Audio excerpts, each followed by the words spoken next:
Tent City is a temporary dwelling place for a lot of the people that find themselves slipping through the cracks, whether it be from the government subsidized housing, or whether it be from their own brokenness, mental or otherwise. And they live in such a state of poverty that you would only expect, for me largely, if it wasn't for the richness of the resources of the churches, you would only expect that in third world countries. The way the options for cleanliness are difficult and challenging. And it's very largely a misconception with homelessness and people thinking constantly that all of them have just an addictive abuse. And this is obviously a certain percentage, but not the majority. I worked at Waffle House close to 9 years, and they kind of getting rid of everybody who's been there a long time. I know 4 or 5 people that they got rid of, and I was like making like $9.20 an hour cooking, and been trying to get on my feet ever since, you know. And I wouldn't want to live at the Mission, but you know, I'm living down here in a tent, you know, just doing the best I can, trying to find a job, you know, and get back on my feet. I've been going to temp agencies and trying to get hired back in restaurants and this and that, and it just, times are hard. It's hard to get a job, you know. There's a couple of porta-johns that have been delivered, so there's a desperation in homelessness of an instinct of survival. So a lot of them take the toilet paper, and it's not adequately supplied for a lot of them. They live in tents, or they live in makeshift houses that they will take. The ingenuity is amazing. They will take pallets, they'll take road signs, they will take tarps, and they'll put these things together in such a way to create a place that is dry and safe enough for them to be sheltered somewhat from the elements.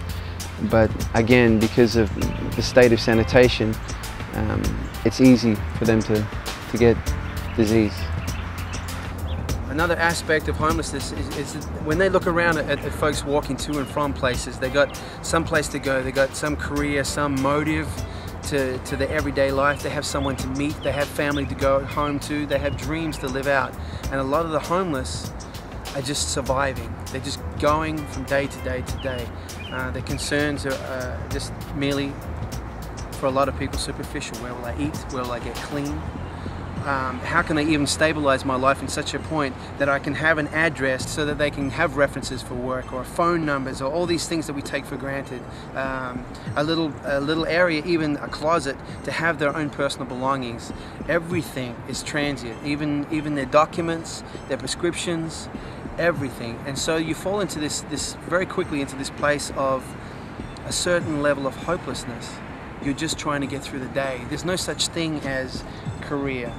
And they watch people walking around, and quite often they feel disconnected from their life. That's something to address. That's something to encourage that they have a place, and that to provide the tools that they can come out from that place.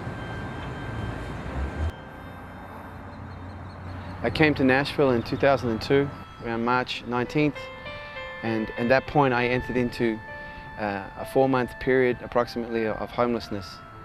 And the things that I learned there was took from a place of pity into compassion for what the brothers and sisters go through, our family out on the street, those that the struggles that they have and the needs that they experience. From that place I met a homeless man, and he told me about the mission that was just around the corner, which I thought was something he did overseas. To walk in and see such great poverty and such need, such brokenness, such dirt. At first it was something that was very difficult and quite a struggle to walk out. I didn't know anyone, no one knew me. I didn't know how to get a hold of anyone, and I had no means to do that. So I entered into a place of desperate need for God and for His miracles daily. And He did that. Countless.